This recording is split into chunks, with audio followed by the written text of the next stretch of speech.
నమస్తే, welcome to Nationalist hub. పశ్చిమాసియా దేశాల్లో ఎప్పుడూ కూడా ఒక యుద్ధ వాతావరణమే నెలకొని ఉంటుంది. ప్రతి 5 సంవత్సరాలకు ఏదో ఒక రకంగా రెజీమ్ చేంజ్ జరగడమో లేకపోతే యుద్ధం జరగడమో మనం చూస్తూనే ఉంటాం. గత 70 సంవత్సరాల్లో రకరకాల రూపాల్లో అక్కడ యుద్ధ వాతావరణం కొనసాగుతూనే వస్తోంది. ప్రస్తుతం ఇజ్రాయెల్ ఇరాన్ మధ్య ఒక భీకరమైన యుద్ధ వాతావరణం నెలకొంది. ఇరాన్లో రెజీమ్ చేంజ్కి సంబంధించినటువంటి అంశాలు ఎక్కువగా వస్తున్నాయి. ప్రస్తుతం ఇరాన్ అధినేతగా ఉన్నటువంటి అయతుల్లా ఖమైనీని పక్కకు జరిపే ఒక ప్రయత్నం కూడా జరుగుతున్నట్టుగా తెలుస్తోంది. దీని విషయంలోనే అటు G7 సమ్మిట్లో ఉన్నటువంటి డొనాల్డ్ ట్రంప్ హుటాహుటిన G7 సమ్మిట్ నుంచి వచ్చి వాషింగ్టన్కి వెళ్ళిపోవడము మనకు తెలుసు. ఈ నేపథ్యంలో ఇమాన్యుయల్ మ్యాక్రాన్, ఫ్రాన్స్ అధినేత మ్యాక్రాన్ ఒక స్టేట్మెంట్ ఇచ్చారు. ఇది ఇరాన్ ఇజ్రాయెల్ మధ్య ఒక శాంతి ఒప్పందానికి సంబంధించి ట్రంప్ వెళ్లి ఉండవచ్చు అని ఆయన చెప్పిన నేపథ్యంలో దాన్ని పూర్తిగా ఖండిస్తూ డొనాల్డ్ ట్రంప్ కూడా ట్వీట్ చేశారు అండ్ ట్రూత్ సోషల్లో ఆయన పోస్ట్ చేశారు. ఆయనకు సంబంధించినటువంటి సోషల్ మీడియా మాధ్యమం అది. సో దాంట్లో పోస్ట్ చేశారు, ఇది కేవలం మ్యాక్రాన్ తన పబ్లిసిటీ కోసం అని మాట్లాడుతున్నారు కానీ ఇది సీజ్ ఫైర్ కోసం కాదు, ఇది అంతకు మించి ప్రణాళికతో G7 సమ్మిట్ నుంచి నేను వాషింగ్టన్కి వచ్చాను అని డొనాల్డ్ ట్రంప్ చెప్పడం జరిగింది. అండ్ ఇంకొక వైపు చూస్తే ఇజ్రాయెల్ ఏమో ఖమైనీని పక్కకు జరిపిస్తే శాంతి నెలకొంటుంది అనే మాటను మాట్లాడుతున్నారు. నిజానికి ఖమైనీని తప్పించే విషయంలో అమెరికాకి కూడా అభ్యంతరాలు ఉన్నట్టుగా తెలుస్తోంది.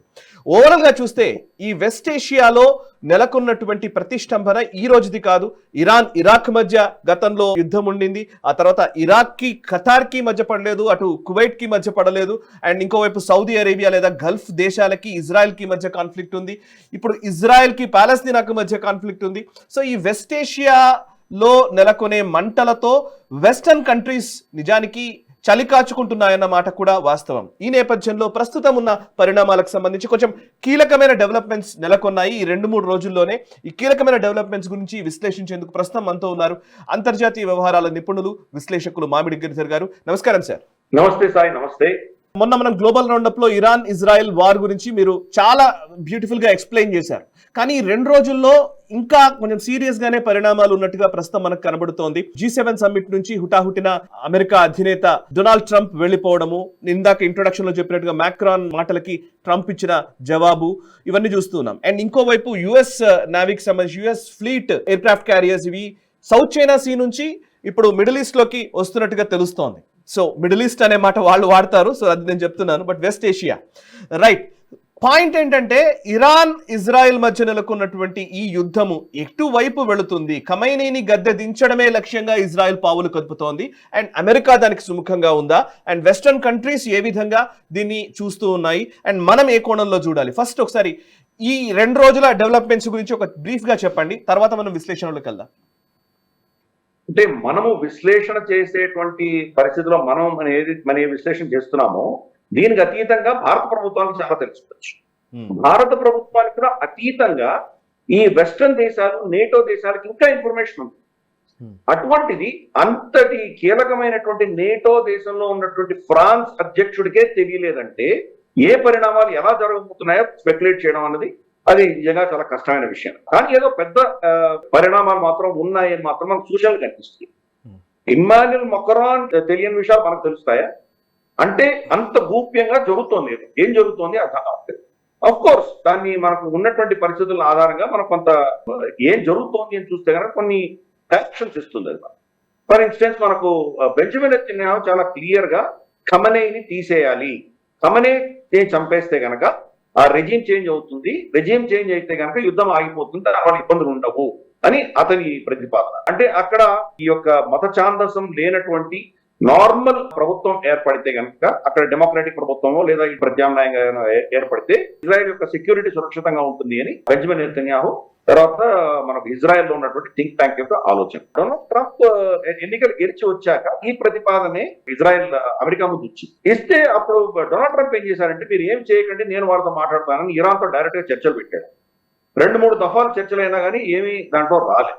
ఇది గమనించి, ఎందుకంటే మనకు 3-4 నెలల క్రితం ఇరాన్ ఇజ్రాయెల్ మధ్యలో బాంబులు వేసుకున్నారు, 2 మిజైల్స్ వేసుకున్నారు. అప్పుడు ఆ మిజైల్ చేసినప్పుడు ఇజ్రాయెల్ పెట్టి వాళ్ళ ఎయిర్ డిఫెన్సెస్ అన్ని కూడా ధ్వంసం చేసుకొచ్చింది. కాబట్టి మళ్ళీ వాళ్ళు ఎయిర్ డిఫెన్సెస్ పెట్టుకుని వాళ్ళు తయారై మళ్ళీ శక్తి పుంజుకునేంత లోపల వీళ్ళకి ఒక మంచి విండో ఆఫ్ ఆపర్చునిటీ ఉంది ఇజ్రాయెల్.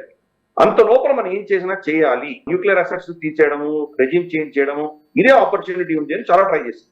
డొనాల్డ్ ట్రంప్ దాన్ని ససేమిరా. ఇన్ఫాక్ట్ 15 జూన్ ఇరాన్ అమెరికా ఇద్దరు చర్చించుకోవాలి, లాస్ట్ రౌండ్ ఆఫ్ చర్చలు జరుగుతున్నాయని చెప్పి డొనాల్డ్ ట్రంప్ కూడా దాన్ని ట్వీట్ చేశారు. నేను పెద్ద ఆశాస్పదంగా కనిపించట్లేదు కానీ మాట్లాడతామని చెప్పారు. దానికి జస్ట్ 2 రోజుల ముందర 12వ తారీఖు ఇజ్రాయెల్ మీద కొట్టేసి చాలా హుటాహుటిన అక్కడ ఉన్నటువంటి నాన్ కాంబాట్ అమెరికన్ ఫోర్సెస్ ఎవరైతే ఉన్నారో వాళ్ళ కుటుంబాలు కావచ్చు లేదా ఇతరత్ర సివిలియన్స్ ఎవరు ఉన్నారో వాళ్ళందరినీ అక్కడికి ఎవాక్యుయేట్ చేశాడు డొనాల్డ్ ట్రంప్. అంటే దీనివల్ల మనకి ఏం అర్థం అవుతుంది, డొనాల్డ్ ట్రంప్ యుద్ధం కోరుకోవట్లేదు, డొనాల్డ్ ట్రంప్ చర్చలు, ట్రేడ్, డీల్స్ ఇదే ఆలోచన చేస్తున్నాడు ఆయన.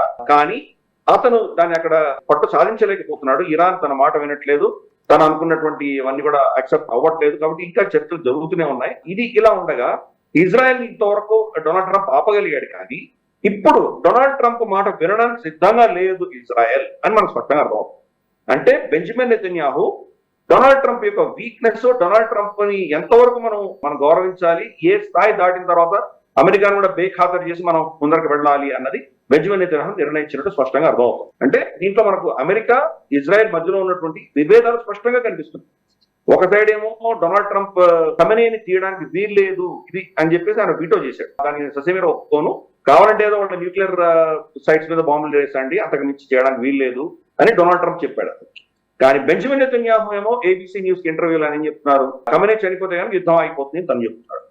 ఈ కాంట్రడిక్షన్ మనకు కనిపిస్తుంది.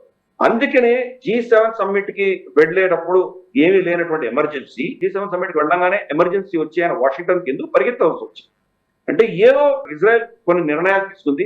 ఇజ్రాయెల్ పరిస్థితి ఏంటంటే వాళ్ళు అమెరికాకి చెప్పకుండా ఏది చేయగలరు. వాళ్ళు చేయదలుచుకున్నా అమెరికాని బేఖాతరు చేసి చేయదలుచుకున్నా అమెరికాకి ఇన్ఫర్మేషన్ అయితే ఇస్తారు. అమెరికాని కంప్లీట్ గా ఇన్ఫర్మేషన్ ఇవ్వకుండా వాళ్ళు ఏం చేయరు. కాబట్టి బహుశా ఏదో ఇన్ఫర్మేషన్ ఇచ్చింది ఇజ్రాయెల్, ఆ ఇన్ఫర్మేషన్ ఆధారంగా ఆయన పరిగెత్తి వెళ్ళడం మనకు అర్థం అవుతుంది.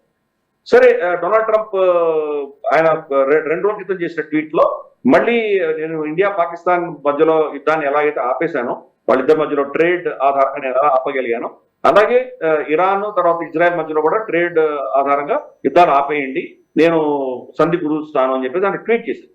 కాబట్టి ఇమ్మాన్యుయల్ మక్రాన్ అదే అనుకున్నాడు, బహుశా దానికే వెళ్తున్నారు అనుకున్నాడు. అంటే ఇమ్మాన్యుయల్ మక్రాన్ కూడా తెలియకుండా ఇజ్రాయెల్ ఏదో ప్లాన్ చేసింది. ఇది ఎక్కడ మనకు తెలుస్తుంది అంటే కనుక ఇజ్రాయలీ అంబాసిడర్, యుఎస్ లో ఉన్నటువంటి ఇజ్రాయలీ అంబాసిడర్ ఏం చెప్పాడంటే, ఈ రాబోయే గురువారం శుక్రవారం ఆగండి, గతంలో మేము పేజర్ బాంబులు ఏదైతే మేము ఇక్కడ మన హెజ్బుల్లాకి వ్యతిరేకంగా మనకు లెబనాన్ లో చేశామో అది చాలా సింపుల్ ఆపరేషన్ కింద మీకు అనిపిస్తుంది, అంతటి పెద్ద ఆపరేషన్ మేము చేయబోతున్నాము, గురు శుక్రవారం దాకా ఆగండి అని. అంటే ఈ రోజు మంగళవారం, అంటే ఇంకో 2 రోజులు 3 రోజుల్లో చాలా పెద్ద ఎత్తున మేము ఏదో చేయబోతున్నాము అని చెప్పారు. అందుకనే డొనాల్డ్ ట్రంప్ అక్కడ హుటాహుటిని వెళ్ళిపోయినట్టు మనకు అర్థం అవుతుంది. అది ఏంటి మనకు తెలియదు. మనకు తెలిసినంత వరకు మనం స్పెక్యులేట్ చేయలేనంత వరకు మాత్రం తప్పకుండా రెజ్యూమ్ చేంజ్ గురించి వీళ్ళు ప్రయత్నం చేస్తున్నట్టు ఇజ్రాయెల్ మనకు అర్థం అవుతుంది. డొనాల్డ్ ట్రంప్ కూడా ట్వీట్లో ఏం చెప్పారు, ఆయన తెహరాన్ అందరూ వెకేట్ చేయండి అంటారు. అంటే తెహరాన్ మీద పెద్ద పెద్ద బాంబులు పడబోతున్నాయి. మదర్ ఆఫ్ బాంబ్స్ అని ఉన్నాయి కదా, న్యూక్లియర్ బాంబు కాదు కానీ న్యూక్లియర్ బాంబు కి సరి సమానంగా ఉన్నటువంటి బాంబులు ప్రయోగించబోతున్నారా? ఎందుకంటే ఖమెనీ ఎక్కడ దాచిపెట్టుకున్నాడో, ఆయన ఎక్కడున్నాడో, బహుశా ప్రజలందరూ ఉన్నటువంటి ప్రాంతాల్లో ఉన్నాడా, ఆయన అక్కడ ఏమైనా బంకర్ లో ఉన్నాడా? అలాంటప్పుడు ఆయన చంపాలంటే కనుక కొంత ప్రజలు కూడా నష్టం వచ్చినా పర్వాలేదు, అతను చంపాలని నిర్ణయించుకుందా ఇజ్రాయెల్. ఇవన్నీ కూడా ప్రశ్నలు పుడుతున్నాయి. కాబట్టి మేజర్ యాక్షన్ ఏదో జరగబోతుంది. ఇరానియన్స్ కూడా తెహరాన్ నుంచి వెళ్ళిపోతున్నారు. ట్రాఫిక్ జామ్స్ చూస్తున్నాం సోషల్ మీడియాలో, విపరీతంగా అక్కడి నుంచి ట్రాఫిక్ కార్లన్నీ వెళ్ళిపోతున్నాయి, తెహరాన్ నుంచి అందరూ వెళ్ళిపోతున్నారు. ఇంక్లూడింగ్ భారతదేశం కూడా మనం చాలా స్పష్టంగా చెప్పాము. మన తెహరాన్లో ఉన్నటువంటి మన విద్యార్థులకు ఏం చెప్పామంటే, మేము ఈ సహాయం చేయలేము, ఏ దొరికితే అది మీకు ఏ ట్రాన్స్పోర్ట్ దొరికితే ఆ ట్రాన్స్పోర్ట్ తీసుకొని తెహరాన్ నుంచి బయటకు వెళ్ళిపోండి, మీరు ఎక్కడ వీలైతే అక్కడ వెళ్ళి ఉండండి అని ఒక అడ్వైజరీ మనం ఇష్యూ చేసాం, భారతదేశం కూడా ఇష్యూ చేసాం. అంటే తప్పకుండా మేజర్ అటాక్ జరగబోతుంది. ఏంటి మనకు తెలియదు. దీనికి ఇంకో సంకేతం ఎక్కడ వచ్చిందంటే, బహుశా ఇజ్రాయెల్ మా మీద న్యూక్లియర్ అటాక్ చేస్తుందేమో అని చెప్పి భయపడి వాళ్ళ సీనియర్ ఐఆర్జీసీ కమాండర్ ఇచ్చిన స్టేట్మెంట్ మనం విన్నాము. మా మీద కనుక తెహరాన్ మీద న్యూక్లియర్ అటాక్ చేస్తే పాకిస్తాన్ ఇజ్రాయెల్ మీద న్యూక్లియర్ అటాక్ చేస్తుంది అని స్టేట్మెంట్ ఇచ్చాడు. ఆ స్టేట్మెంట్ ని అఫ్కోర్స్ తిరస్కరిస్తూ పాకిస్తాన్ ఏం చెప్పిందంటే అటువంటిది మేము ఏం చేయమని చెప్తారు. చేయాలనుకున్నా వాళ్ళకి శక్తి లేదు, అది వేరే విషయం.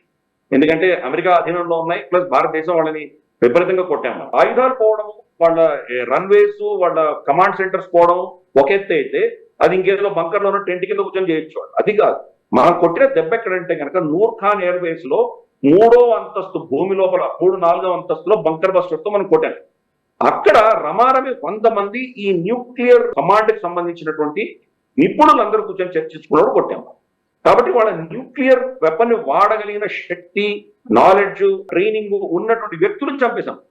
ఇప్పుడు బాంబు ఉంటే కదా దాన్ని ఎలా ఉపయోగించాలో, దాన్ని ఎలా వాడాలో, దాన్ని ఎలా ప్రయోగించాలో తెలియదు ఎవరికి కూడా. తెలిసిన వాళ్ళని చంపేశాం.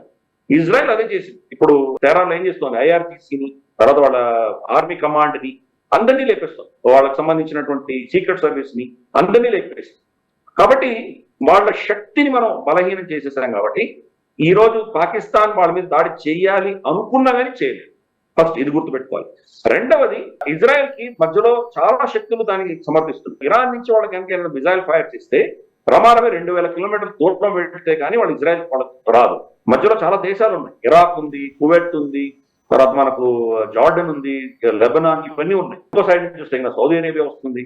ఇరాన్ ఏ మిసైల్స్ ఏ డ్రోన్స్ కొట్టినా కానీ కూడా ముందు సౌదీ అరేబియా, యుఏఈ, తర్వాత బహ్రెయిన్, తర్వాత అమెరికన్ ఫ్లీట్ బేసెస్ ఎక్కడ ఉన్నాయి అవి, నేటో కోalition ఫోర్సెస్ ఏమున్నాయి అవి, including Jordan, royal Jordan air force కానీ వాళ్ళ కమాండ్ సెంటర్స్ కానీ ఈ మిసైల్స్ ని, ఈ డ్రోన్స్ ని ఫస్ట్ వాళ్ళు కొడుతున్నారు. ఈ వీళ్ళందరూ కొట్టగా మిగిలిపోయింటే ఇజ్రాయెల్ మీద వెళ్తుంది. కానీ భారతదేశంలో అలా కాదు. మనం పక్కనే ఉన్న లాహోర్ సరిహద్దుల్లో ఉన్నాం మనం, అమృత్సర్. వాడు అక్కడి నుంచి చేశాడంటే 5-6 క్షణాల్లో మన మీదకి వచ్చేస్తుంది. అటువంటిది ఎవరు సహాయం చేయకుండానే మనం వాడిని ఆపగలిగాం. కాబట్టి ఇజ్రాయెల్ పరిస్థితి వేరే, భారత పరిస్థితి వేరే. అక్కడ ఉన్నటువంటి ఈ సిచ్యువేషన్ లో ఒకవేళ పాకిస్తాన్ ఇంకా చాలా దూరం, అక్కడి నుంచి 2000 కిలోమీటర్లు, 4000 కిలోమీటర్ల వెళ్ళి మిసైల్ ఫైర్ చేస్తే అంతవరకు ఇజ్రాయెల్ దాకా వెళ్ళగలుగుతాం.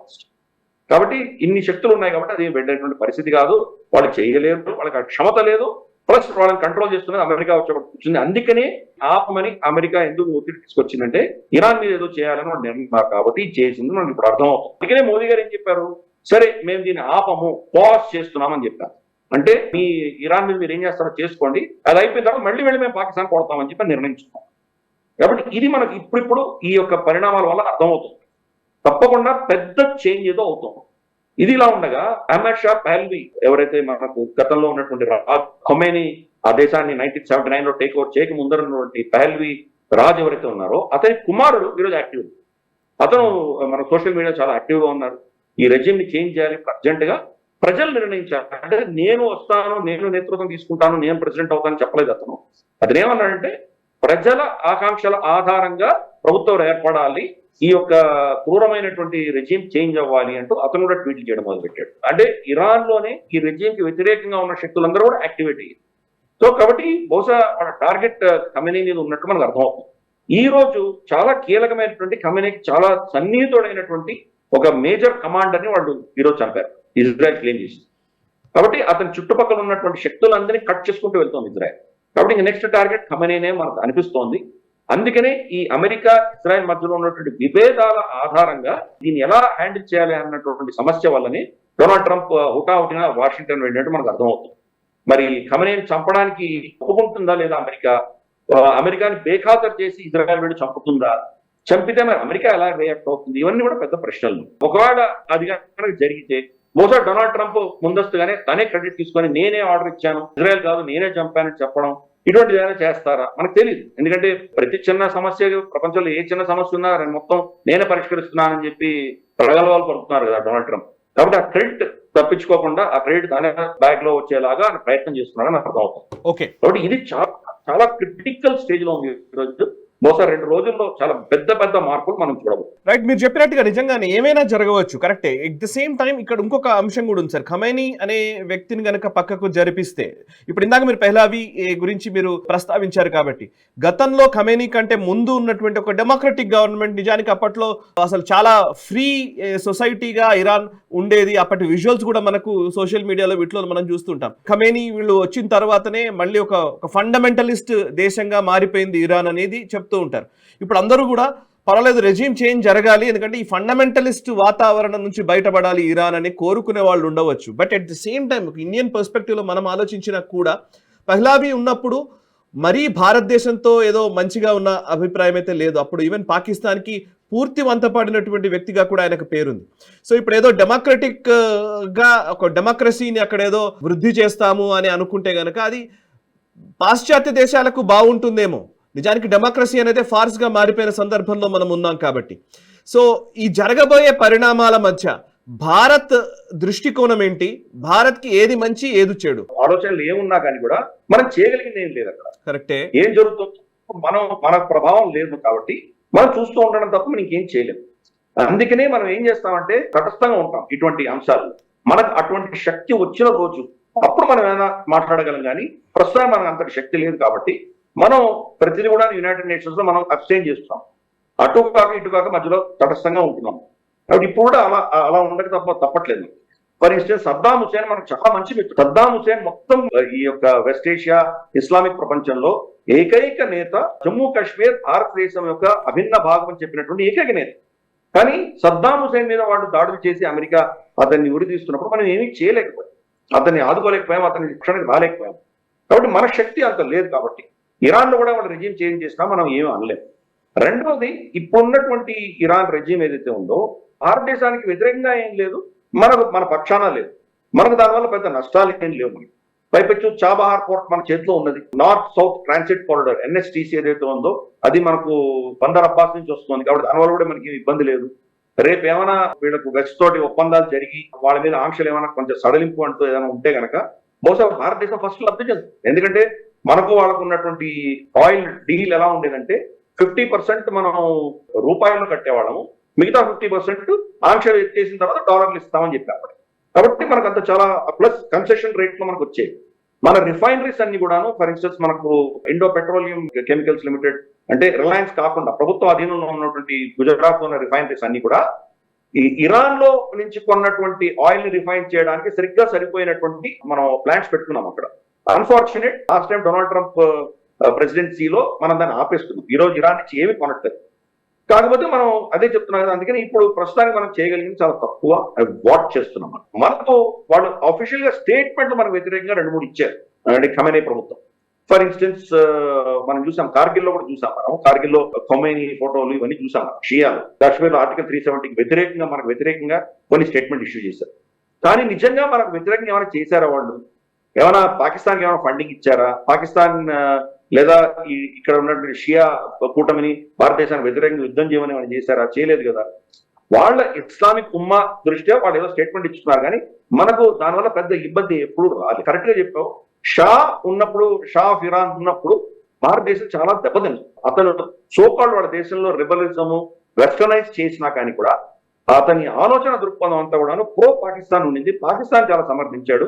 71 యుద్ధంలో కూడా కంప్లీట్ గా అతను పాకిస్తాన్ సమర్థించిన విషయాలు మనం చూసాము. కాబట్టి అటువంటి రెజ్యూమ్ మళ్ళీ మనకు అవసరం లేదు. డెమోక్రసీ అందామా? డెమోక్రసీ పేరు చెప్పి వీళ్ళు ఎన్నో యుద్ధాలు చేస్తున్నారు. బెస్ట్ వీళ్ళు యుద్ధాలు చేసిన ప్రాంతంలో ఒక్క దేశంలోనే డెమోక్రసీ నిలబెట్టారు. మనం ఆఫ్ఘనిస్తాన్ తీసుకుందాం, సిరియా తీసుకుందాం, లిబియా తీసుకుందాం, ఎక్కడ పోయినా వీళ్ళు డెమోక్రసీ నిలబెట్టలేదు. కాబట్టి వీళ్ళు డెమోక్రసీ కోసం చేయట్లేదు, వాళ్ళ ఆధిపత్యం కోసం చేసుకుంటున్నారు, వాళ్ళ వర్చస్సు, వాళ్ళ కంట్రోల్ కోసం చేసుకుంటున్నారు. కాబట్టి డెమోక్రసీ అని వీళ్ళు పేరు చెప్తే కనుక హాస్యాస్పదమైంది, హిపోక్రసీ తప్ప ఇంకేమీ లేదు. నిజమైన డెమోక్రసీ ప్రపంచంలో ఏదో ఉందంటే భారతదేశం మాత్రమే. యుఎస్ఏలో అనేది డెమోక్రసీని ఎలా అంటాం మనం? సమాజం చీలిపోయింది, ఇంకో మూడో ఆలోచన అన్నది లేనే లేదు. ఏదో డెమోక్రాట్స్ ఆర్ రిపబ్లికన్స్. మనకు 100 పార్టీలు ఉన్నాయి. బీజేపీ, కాంగ్రెసే కాదు, చాలా పార్టీలు గతంలో ప్రధానం కూడా అయ్యారు. కాబట్టి ఇన్క్లూసివ్ డెమోక్రసీ ఏదైనా అంటే భారతదేశం మించిన డెమోక్రసీ ఏమీ లేదు. యూకే అదే, పాత చెత్త అదే పెట్టుకుంటున్నారు, పెద్ద ఏం తేడా లేదు. ప్లస్ పైపెచ్చు రైట్ వింగర్స్ అన్ని నొక్కి పడేస్తున్నారు. మరీన్ లపెన్ ఎలా నొక్కేస్తున్నారు చూస్తున్నాం మనం. జర్మనీ అయితే చెప్పనే కలదు, అసలు అక్కడ రైట్ వింగర్ ఎప్పుడు గెలవలేదు. అక్కడ ఒక ఫిక్స్డ్ పార్లమెంట్ నంబర్స్ ఏమీ లేవు. వాళ్ళు ఇష్టం వచ్చినట్టు ఇష్టానుసారంగా చేస్తారు. కాబట్టి నిజంగా డెమోక్రసీ ఎక్కడుంది చూస్తే కనుక డెమోక్రసీ భారతదేశంలో ఉంది, కొంతవరకు ఇజ్రాయెల్లో. ఈ 2 దేశాలు మినహాయిస్తే కనుక నిజంగా డెమోక్రసీ హైయెస్ట్ లెవెల్లో ఉన్నవి ఈ 2 దేశాలు. ఈ రెండింటి మీద మనం ఈ ఇబ్బందులని చూస్తున్నాం. కాబట్టి బెంజమిన్ నెతన్యాహు మీద ఆల్రెడీ అవిశ్వాస తీర్మానం గత కొన్ని రోజుల క్రితం జరిగింది. ఆయన దాన్ని గెలిచారు, మళ్ళీ 6 నెలల దాకా ఇబ్బంది లేదు. కానీ ఈ శక్తులు ఆయన మీద పోరాటం చేస్తూనే ఉన్నారు. ఒక హిట్లర్ అని, నిరంకుశుడు అని ఏంటంటో పేర్లు పెట్టి చేస్తున్నారు. ఏదో మోదీ గారి వ్యతిరేకంగా ఎలా చేశారో బెంజమిన్ నెతన్యాహు కూడా అలాగే టికెట్ చేస్తున్నారు. జాతీయవాదులు, సంస్కృతిని గౌరవించేటువంటి నేతలు ఎవరైనా ఉన్నారంటే వాళ్ళని వీళ్ళు టార్గెట్ చేస్తారు. కాబట్టి ఈ నేపథ్యంలో కూడా ఇవి జరుగుతుంది. కాకపోతే పెంటగన్ కానీ, యుఎస్ డిఫెన్స్ ఎస్టాబ్లిష్మెంట్ కానీ వాళ్ళు ఇజ్రాయెల్ ని వదిలిపెట్టలేదు, ఇజ్రాయెల్ అబాండన్ చేయాలి. అది అడ్వాంటేజ్ గా తీసుకొని బెంజమిన్ నెతన్యాహు ఈ రోజు ఏం చేశాడో ఆయన చేస్తున్నాడు. కాబట్టి రిస్క్ పావు పిలిచాడు ఆయన. అమెరికా ఈ పరిస్థితుల్లో ఇజ్రాయెల్ ని వదిలేసి వాళ్ళు మేమేమి సాయానికి రాము అని చెప్పగలరా? కాబట్టి అంత రిస్క్ తీసుకుని ఆయన వెళ్ళి ఒక్కసారి ఇజ్రాయెల్ రిస్క్ తీసుకున్న తర్వాత అమెరికా ఏమి చేయలేదు. అప్పటికి మార్కో రూబియో స్టేట్మెంట్ ఏమి ఇచ్చాడు ఆయన ఫస్ట్, ఇది మాకు సంబంధం లేదు, ఇజ్రాయెల్ స్వయంగా వాళ్ళు ఏదో చేస్తున్నారు, మాకేం సంబంధం లేదు, మేము అమెరికా దీనికి ఇన్వాల్వ్ అవ్వలేదు అని స్టేట్మెంట్ ఇచ్చాడు. అంటే ఏంటి, ఆ మొత్తం పాపం బెంజమిన్ నెతన్యాహు రుద్దేటువంటి ప్రయత్నం అమెరికా కూడా చేసింది. ఆఫ్ కోర్స్ ఇరాన్ దాన్ని ఒప్పుకోలేదు. అమెరికా ప్రోద్బలం లేకుండా, అమెరికా పర్మిషన్ లేకుండా ఇజ్రాయెల్ మా మీద దాడి చేసేటువంటి స్తోమత వాళ్ళకి లేదు. కాబట్టి అమెరికా వెనకాల వాళ్ళ హస్తం ఉంది, కాబట్టి మేము అమెరికాను కూడా టార్గెట్ చేస్తామని చెప్పి ఇరాన్ స్టేట్మెంట్ ఇచ్చింది. అంటే అమెరికా ఏ పరిస్థితిలో ఉందో అర్థం చేసుకోవచ్చు. వాళ్ళు యుద్ధాన్ని ఆపాలి, కంటైన్ చేయాలి, కానీ బెంజమిన్ నెతన్యాహు వాళ్ళ మాట వినట్లేదు. బెంజమిన్ నెతన్యాహు ఏం చేసినా అతనికి వ్యతిరేకంగా వీళ్ళు ఉండేటువంటి పరిస్థితి లేదు. కాబట్టి కక్క లేక మెంగలాగా ఈరోజు అమెరికా ఉంది. ఇది అక్కడ జరుగుతున్నటువంటి ఇష్యూస్ అన్ని కూడా. సో ఓకే, ఇప్పుడు దీని నుంచి అవుట్కమ్ ఏ విధంగా ఉండబోతుంది అనే దానికి సంబంధించి ఏమైనా మనం విశ్లేషించవచ్చా? రైట్, మీరు ఇందాక చెప్పారు ఏవైనా జరగవచ్చు, ఎట్లాంటి పరిణామాలైనా ఉండవచ్చు అని. ఇప్పుడే నేను చదువుతున్నాను, ఇరాన్ కి మద్దతుగా ఇజ్రాయెల్ చేసిన దాడుల్ని ఖండిస్తూ 22 ఇస్లామిక్ దేశాలు ఒక జాయింట్ స్టేట్మెంట్ రిలీజ్ చేశాయని చెప్పి నేను చదువుతున్నాను యాక్చువల్లీ. సో అంటే ఇస్లామిక్ దేశాలన్నీ ఇరాన్ వైపు నిలబడ్డాయి అనుకోవాలా? అసలు నిలబడట్లేదు. ఎందుకంటే ఇరాన్కి, సౌదీకి, లేకపోతే అక్కడే ఆ వెస్ట్ ఏషియాలోనే చాలా గొడవలు ఉన్నాయి ఒకరికొకరికి మధ్య. సో ఈ కాన్ఫ్లిక్ట్స్ మధ్య ఇరాన్తో నిలబడేది ఎవరు? లేదా ఇజ్రాయెల్ నిజానికి నేరేటివ్ సెట్ చేయడంలో ఇరాన్ చాలా సక్సెస్ అయింది అనుకోవాలి నాకు తెలిసి. ఈ టైంలో అయితే మొత్తం వెస్టర్న్ కంట్రీస్ అందరూ కూడా ఇదేదో ఇజ్రాయెల్కి సంబంధించింది కాదు, ఇరాన్ న్యూక్లియర్ వెపన్స్ని కనుక తయారు చేసుకుంటే పూర్తిగా ప్రపంచానికే ప్రమాదం అనే ఒక నేరేటివ్ని చాలా స్ట్రాంగ్గా తీసుకెళ్లగలుగుతోంది ఇజ్రాయెల్.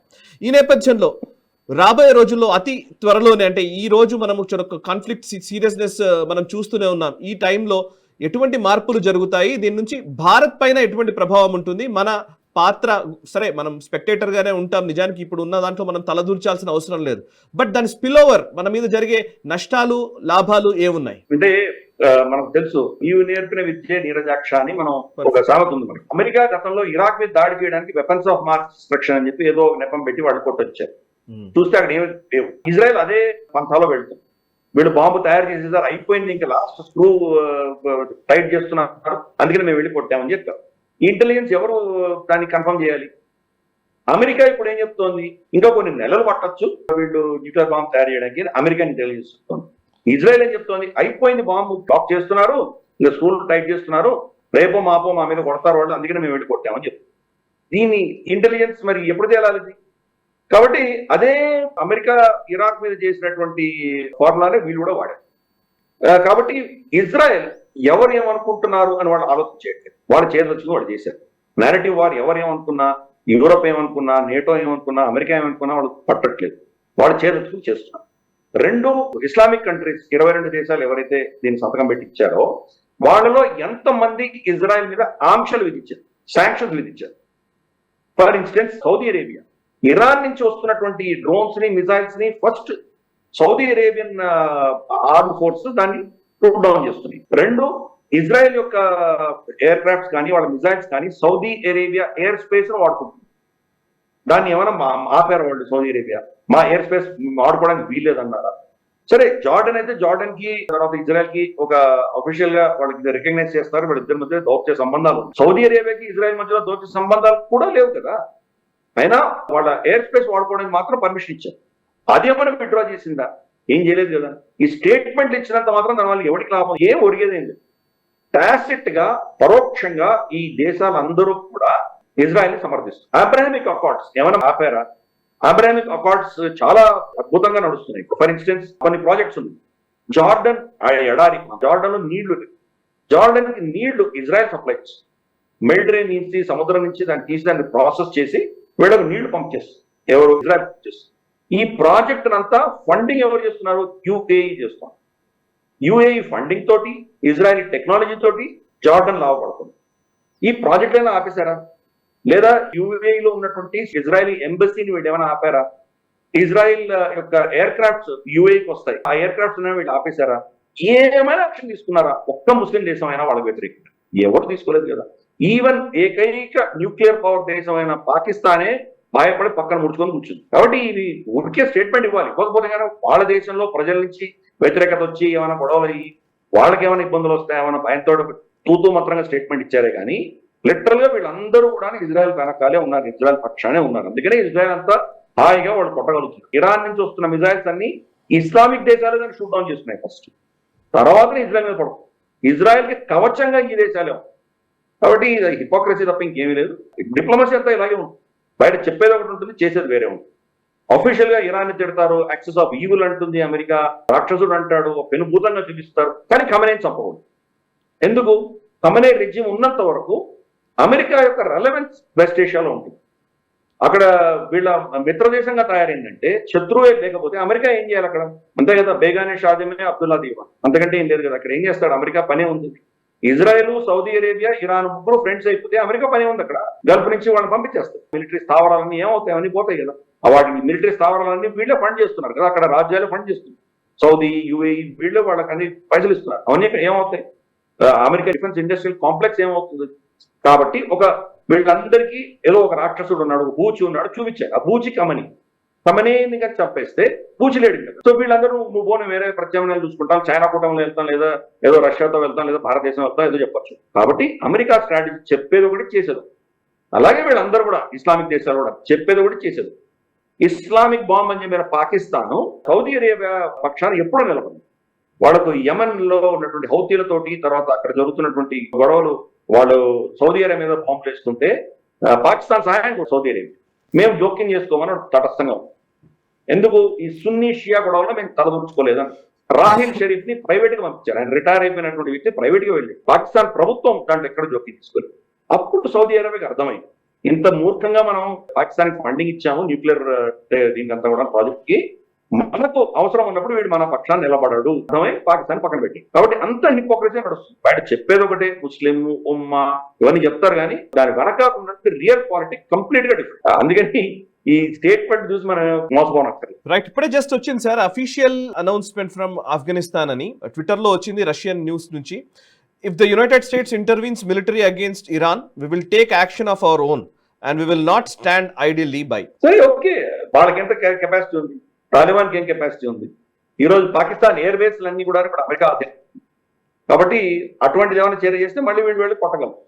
పాకిస్తాన్ కూడా ఏదో న్యూక్లియర్ వెపన్ యూజ్ చేస్తాము అని పాకిస్తాన్ కూడా ఇచ్చినట్టుగా కూడా వాడుతుంది. లేదు, యాక్చువల్గా దాన్ని విత్డ్రా చేశారు. అది ఏం చేయలేదని వాళ్ళ ఫారెన్ ఆఫీస్ క్లియర్ కట్ గా ఆఫీషియల్ స్టేట్మెంట్ ఇచ్చి, అటువంటి స్టేట్మెంట్ ఏమి ఇవ్వలేదు అని అఫీషియల్ గా స్టేట్మెంట్ ఇచ్చి. ఎందుకు? ఇరాన్ ఒక ఐఆర్జీసీ లీడర్ ఇచ్చిన స్టేట్మెంట్, మా మీద న్యూక్లియర్ బాంబ్ వేస్తే పాకిస్తాన్ ఇజ్రాయెల్ మీద వేస్తే అని చెప్పిన స్టేట్మెంట్ ని వాడు దాన్ని యాక్సెప్ట్ చేయలేదు, దాన్ని ఖండిస్తూ మేము అటువంటి స్టేట్మెంట్ ఎప్పుడు ఇవ్వలేదు అని అఫీషియల్ గా పాకిస్తానీ ఫారెన్ అఫైర్స్ స్టేట్మెంట్ వచ్చింది. కాబట్టి ఇదంతా నిజంగా అంత కెపాసిటీ ఉందా? అది చాలా ఇప్పుడు యాక్చువల్ రిపోర్ట్స్ మనకు కొత్త రిపోర్ట్స్ వస్తున్నాయి. నిజంగా పాకిస్తాన్ దగ్గర న్యూక్లియర్ కెపాసిటీ లేదు, అవన్నీ అమెరికానే చేయిస్తోంది అని చెప్పి నెరేటివ్స్ మనకు వినపడుతుంది. అందుకనే మనం ఊర్ఖాన్ బేస్ కొట్టంగానే అమెరికా ఇమ్మీడియట్ గా మనం ఆపేయమని చెప్పడానికి కారణం అది. ఎందుకంటే ఆ న్యూక్లియర్ వెపన్స్ అని కూడా అమెరికా అవి అని చెప్పి అందరూ అంటున్నారు. షగాయి హిల్స్ లో వాళ్ళు ఎప్పుడైతే న్యూక్లియర్ టెస్ట్ చేశారో, ఆ న్యూక్లియర్ టెస్ట్ ఈల్డ్ కూడా వాళ్ళు మన ఈల్డ్ తో సమానంగా వాళ్ళు చూపించారు. కానీ యాక్చువల్ గా అమెరికానే వాళ్ళకి మెటీరియల్ ఇచ్చి కొట్టించింది, చాలా తక్కువ ఈల్డ్ ఉన్నది, ఏదో 3 to 4 కిలో న్యూటన్ ఉన్నటువంటి ఈల్డే వాళ్ళకి ఇచ్చారు, అంతకు మించి ఏమీ లేదు.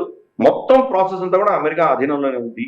అందుకనే 9 మే వరకు కూడా జేడీ వ్యాన్స్ ఏం చెప్పాడు, ఆయన వాళ్ళతో కొట్టుకుంటే మాకేం వీఆర్ నాట్ వరీడ్ అని చెప్పాడు. ఎందుకు? న్యూక్లియర్ వెపన్స్ అని అమెరికా కంట్రోల్లో ఉన్నాయి కాబట్టి అని వాళ్ళ స్టేట్మెంట్.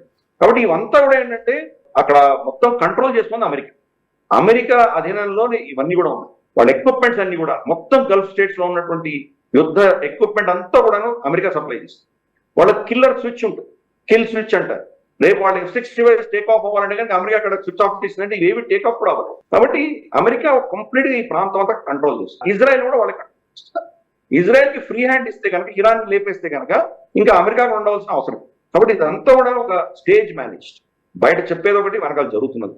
డిప్లొమసీలో అమెరికా మనకు ముందర కనిపిస్తున్న శత్రువుని చూసి మనం ఏదో అనలైజ్ చేస్తున్నాం, కానీ వెనకాల ఉన్నటువంటి శక్తుల గురించి మనం తెలుసుకోవడం మొదలు పెట్టామంటే ఈ గేమ్ ఏంటో మనకు అర్థం.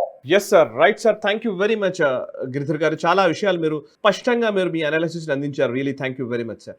సో జరుగుతున్న పరిణామాల నేపథ్యంలో వెస్ట్ ఏషియాలో ఉన్న ఒక ఘర్షణ వాతావరణం నుంచి ఏం జరుగుతుంది అనే ఒక చర్చ అయితే సీరియస్ గానే ఉంది. ఇరాన్ పైన అదే పనిగా బాంబులతో లేదా మిజైల్స్ తో ఇజ్రాయెల్ దాడులు చేస్తూనే ఉంది. ఒక రకంగా చెప్పాలంటే ఇరాన్ అఫీషియల్ గా వాళ్ళ మీడియా ఛానల్ పైన కూడా వీళ్ళు బాంబు వేసినటువంటి విజువల్ కూడా ఇప్పుడు సోషల్ మీడియాలో నడుస్తోంది. సో ఈ నేపథ్యంలో ఇరాన్ లో ప్రభుత్వ మార్పుకి ప్రయత్నం జరుగుతోందా? ఖమైనీని తొలగించి ఇంకో కొత్త ప్రభుత్వాన్ని తీసుకురావడానికి ఏర్పాట్లు జరుగుతున్నాయా?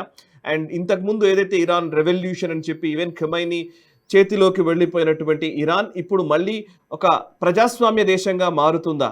మారడం వల్ల నిజానికి ఉపయోగం ఎవరికి? కేవలం వెస్టర్న్ దేశాలకైనా, పూర్తిగా ప్రపంచానికి ఏమైనా ఉపయోగం ఉంటుందా? ఇటువంటి చర్చ నేపథ్యంలో మీ అభిప్రాయాలను కూడా పంచుకునే ప్రయత్నం చేయండి. అండ్ ఇరాన్ ఇజ్రాయెల్ మధ్య నెలకొన్నటువంటి కాన్ఫ్లిక్ట్ దృష్ట్యా భారతదేశం ఆచితూచి వ్యవహరిస్తోంది. నిజానికి అక్కడ ఉన్నటువంటి ఇరాన్లో ఉన్నటువంటి విద్యార్థుల్ని బయటకు తీసుకురావడానికి టోల్ ఫ్రీ నెంబర్స్ కానివ్వండి, వీటి కానివ్వండి ఏర్పాటు చేశారు. చాలా వరకు వాళ్ళని మనం ఎవాక్యుయేట్ చేసే ఒక ఆపరేషన్స్లో నిమగ్నమయ్యాము. సో ప్రపంచ దేశాలు ఇరాన్ ఇజ్రాయెల్ మధ్య నెలకొన్నటువంటి ఈ యుద్ధ వాతావరణం నుంచి ఏం అవుట్కమ్ వస్తుందని ఎదురు చూస్తున్న నేపథ్యంలో మనం ఉన్నాం. కాబట్టి లెట్స్ వెయిట్ అండ్ సీ. చూస్తున్నాను నేషనల్ స్టాప్ మనసా వాచా కర్మణ, దేశహితం కోసం.